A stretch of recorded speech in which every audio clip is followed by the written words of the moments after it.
Et voilà, si vous nous rejoignez, vous êtes sur Canal 3 Bénin, installez-vous, c'est le plateau de l'invité. Nous allons aborder très rapidement ce sujet avec mon invité Jean-Pierre Elongombassi. Bonjour. Bonjour. Vous êtes secrétaire général de Cité Gouvernements Locaux Unis d'Afrique. D'abord, est-ce qu'on peut comprendre de cette appellation? C'est l'organisation fêtière des collectivités territoriales. Nous regroupons les 48 associations nationales qui opèrent sur le continent et 2000 villes qui sont nos membres et adhérents directs. Et notre organisation a été créée en 2005 pour représenter la voix des collectivités locales d'Afrique.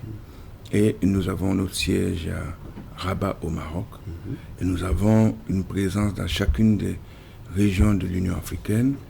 Nous avons un bureau au Caire pour l'Afrique du Nord, à Accra pour l'Afrique de l'Ouest, à Libreville pour l'Afrique centrale, à Nairobi pour l'Afrique de l'Est et à Pretoria pour l'Afrique australe. C'est ça. Et vous êtes à Cotonou depuis quelques jours. Depuis hier d'ailleurs, notre ville accueille, et ce pour 2 jours, les assises du 2e forum des collectivités locales d'Afrique autour d'un thème spécifique, la lutte contre les changements climatiques. Pourquoi un tel forum et quels sont les objectifs que vous visez? Bon, vous dites le 2e forum, donc il y en a eu un premier. Il y en a un, justement. Bien.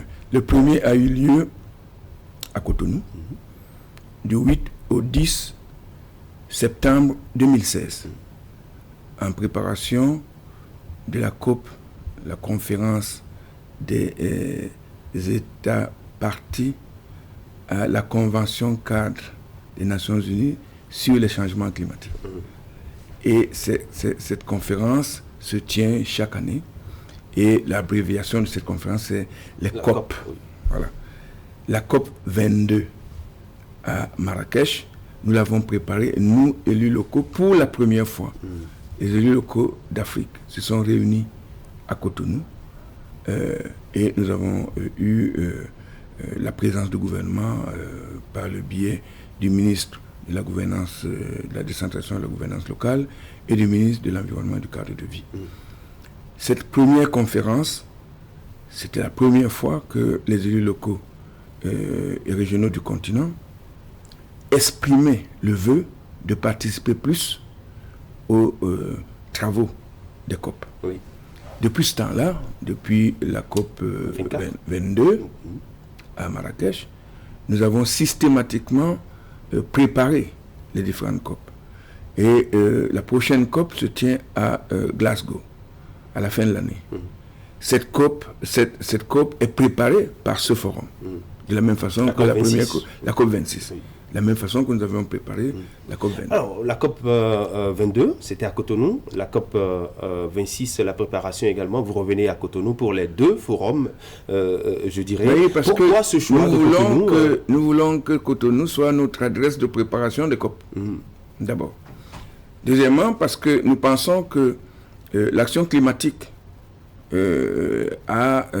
sur le Bénin est d'une urgence nécessité. Vous savez que les inondations sont régulières dans ce pays, l'érosion côtière et toutes les difficultés entraînées par les changements climatiques se vivent ici. Les gens qui sont dans la partie septentrionale de ce pays vivent déjà concrètement les effets du changement climatique. Et le Bénin et les collectivités territoriales du Bénin se sont mobilisés depuis le début, ont adhéré à la Convention des maires pour le climat et l'énergie. À travers la NCB. À travers la NCB. Et nous avons les résultats de cette action. Et nous savons que le gouvernement lui-même accompagne cette action par différentes mesures. Donc nous pensons que cela vaut la peine que Cotonou soit l'adresse de la préparation des COP pour les collectivités locales africaines. Alors, les travaux se sont ouverts hier. Le thème autour duquel les débats se mènent est intitulé « La territorialisation en tant que levier pour accélérer la mise en œuvre des contributions déterminées nationales en Afrique, l'apport des associations de pouvoirs locaux africains dans la mobilisation des villes africaines en faveur d'une action climatique ». Une fois encore, le climat. Alors, cette thématique est-elle si préoccupantes qu'il faut forcément aller donc à ces genres de rencontres. Lorsque vous vous retrouvez, qu'est-ce que vous dites et quelles sont les décisions qui sont bien souvent prises? 2020 est l'année de la première évaluation de l'accord de Paris. Pour réaliser les engagements de l'accord de Paris, chaque État partie a défini des contributions déterminées au niveau national pour la mise en œuvre de l'accord de Paris. Et nous pensons qu'il y a 2 alertes qui doivent nous attirer notre attention. La première alerte, c'est que les experts du groupe international sur le climat nous disent que l'addition des CDN, de ces contributions déterminées au niveau national pour la mise en œuvre de l'accord de Paris, aboutit néanmoins à plus 3 degrés d'augmentation de la température de la planète, alors que le plafond fixé par les experts du GIEC est de 2 degrés. Il faut donc augmenter l'ambition. Et nous disons, pour augmenter l'ambition, il faut prendre en compte l'apport des collectivités territoriales. Pour le moment, cet apport n'a pas été complètement pris en compte dans l'accord de Paris. Ça, c'est la première chose. La deuxième chose, c'est que de toute façon, quelles que soient les politiques mises en place dans l'ordre du changement climatique, elles se réalisent sur des territoires. Donc l'implication des territoires est incontournable quand il s'agit de la lutte contre le changement climatique. Nous disons donc qu'il faut qu'on intègre les collectivités territoriales comme acteurs clés de la lutte contre le changement climatique. Et donc les associations nationales doivent avoir un dialogue permanent avec les États pour qu'on embarque les collectivités territoriales dans la lutte contre le changement climatique.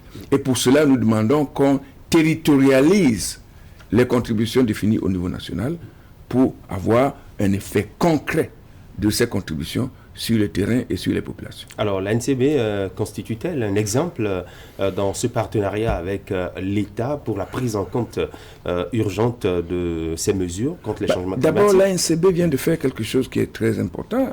Elle a fait adhérer toutes les communes du Bénin à la Convention des maires pour le climat et l'énergie. Ça veut dire qu'elle prend à bras le corps le sujet du changement climatique. Et non pas parce que c'est un effet de mode, mais parce que ses membres lui demandent cela.